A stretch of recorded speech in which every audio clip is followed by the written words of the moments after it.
公司没了，爱宝也消失得无影无踪。我无数次在熟悉的路口和街道徘徊，幻想着它会突然出现在下一个拐角，像从前一样扑过来，再叫我一声爸爸。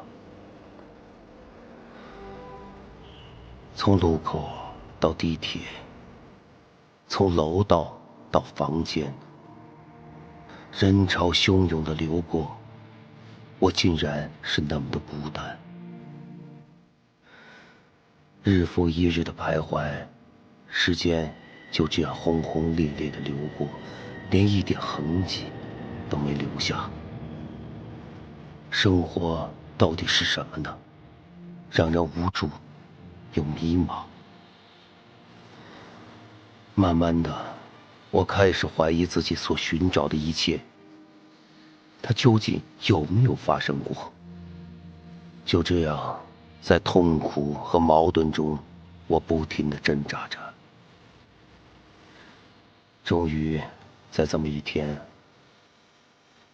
我放弃了希望，放弃了等待。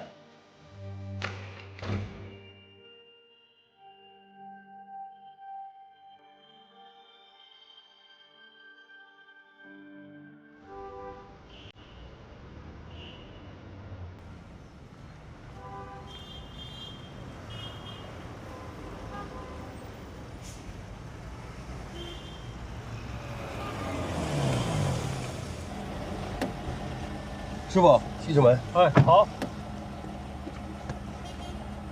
师傅，西直门。哦，对不起，这个车是我先打的。啊，不好意思啊，我以为。不过先生，我真的有急事，而且我打了好久的车了，能不能？那行，我下去。哎，哥们儿，你们俩都去西直门，那这一趟车不就得了吗？车费一人1半，怎么样？那你看行吗？行，走吧。走。谢谢啊。